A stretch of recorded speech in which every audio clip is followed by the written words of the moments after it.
Hi అండి, వంకాయస్ కిచెన్కి స్వాగతం. ఈరోజు మనందరికీ ఎంతో ఇష్టమైనటువంటి ఒక సైడ్ డిష్ చూపించబోతున్నానండి. ఈ లోపల మీరు వంకాయస్ కిచెన్ని సబ్స్క్రైబ్ చేయండి, షేర్ చేయండి, లైక్ చేయండి, కామెంట్ చేయండి, అలాగే పక్కనే ఉన్న గంట కొట్టండి.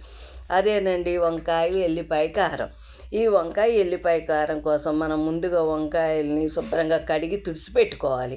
ఆ తర్వాత మధ్యలో ఘాటు పెట్టి మరుగుతున్న నీటిలో వేసి మంచిగా మనం వేయించుకోవాలన్నమాట. అలా వేగుతూ ఉండగా మనం ఏం చేయాలంటే ఒక ప్లేట్లో ఎల్లిపాయలు సన్నగా తరుక్కొని ఉప్పు కారం వేసి ఈ మరుగుతున్నటువంటి నూనెనే ఈ కారంలో వేయాలన్నమాట.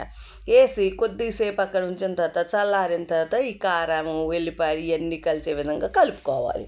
దీనివల్ల ఏంటంటే కారం కమ్మగా అవుతుంది. వేడి నూనె వల్ల మంచి సువాసన కూడా వస్తుందన్నమాట.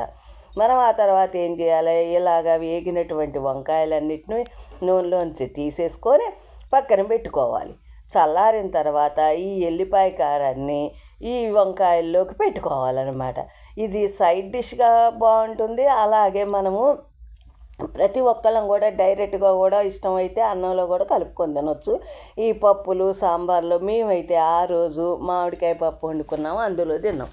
ఇలాగ పెట్టుకుంటాం వల్ల ఈ వంకాయ భలే కమ్మగా టేస్ట్గా ఉంటుంది.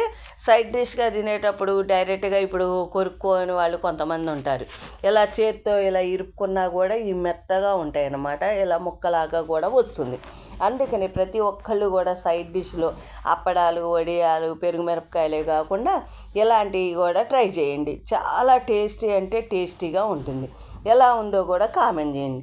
మనకి ఒక్కొక్కసారి ఏదో వెరైటీ తినాలని ఎట్లాగా ఏది తినాలా అనిపిస్తుంది అనమాట.